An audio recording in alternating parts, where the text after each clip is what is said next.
எத்தனையோ வகையான தோல் சட்னி செஞ்சுருப்பீங்க. இந்த தர்பூசணி தோலை வச்சு ஒரு சட்னி செஞ்சுருக்கீங்களா? இல்ல அப்படின்னா, இந்த வீடியோவ ஸ்கிப் பண்ணாம ஃபுல்லா பாருங்க. இதே மாதிரி சட்னி செஞ்சு பாருங்க. செம்ம டேஸ்ட்டா இருக்குங்க. பொதுவா நம்ம தர்பூசணி பழத்த சாப்பிட்டு அந்த தோல தேவையே இல்ல அப்படின்னு குப்பையில போட்டுருவோம். பட் குப்பையில போடுற அந்த பொருள்ல தான் ஏகப்பட்ட நார்ச்சத்து இருக்கு.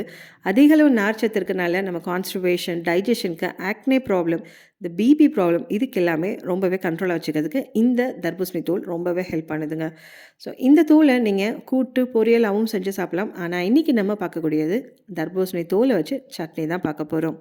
இதுக்கு எவ்வளோ தேவையோ அந்தளவுக்கு தோலை மேலே இருக்க அந்த க்ரீன் கலர் லேயர் மட்டும் நல்லா பீல் பண்ணி எடுத்துட்டு, குட்டி குட்டியாக பொடியாக எந்த அளவுக்கு உங்களுக்கு பொடியாக கட் பண்ண முடியுமோ அந்த அளவுக்கு நல்லா பொடியாக இந்த மாதிரி கட் பண்ணி எடுத்துக்கோங்க.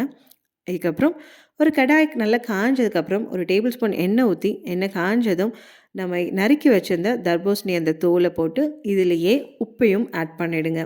ஏன்னா அந்த தோல் அந்த இதுவும் உப்பும் 2ம் சேரும்போது அந்த தண்ணி விடும்போது அதுலேயே நல்லா வெந்துடும்.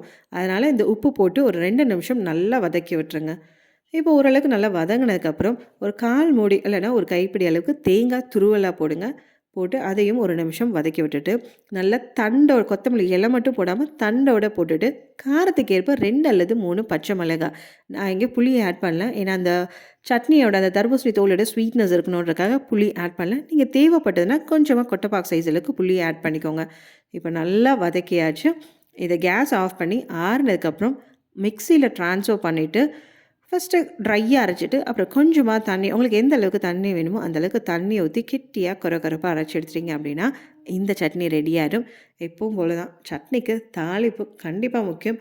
ஸோ அதுக்கு எண்ணெய், கடுகு, கருவேப்பிலை இது எல்லாமே நல்லா பொரிஞ்சதுக்கப்புறம் இந்த சட்னியில் ட்ரான்ஸ்ஃபர் பண்ணிட்டீங்க அப்படின்னா செம்ம டேஸ்டான வாட்டர்மெலன் அந்த தூள் சட்னி உங்களுக்கு ரெடி ஆயிருங்க. இந்த தர்பூசணி தோல் சட்னியை எல்லா விதமான டிஃபன் ஐட்டம்ஸ்க்கும் நீங்கள் ட்ரை பண்ணலாம். செம்ம டேஸ்ட்டாக இருக்கும். ட்ரை பண்ணிவிட்டு எப்படி இருந்தாலும் கமெண்ட் பண்ணுங்கள். கூடவே கெட்டி சேனலையும் மறக்காமல் சப்ஸ்கிரைப் பண்ணி பக்கத்தில் இருக்க பெல் ஐக்கானையும் கிளிக் பண்ணுங்கள்.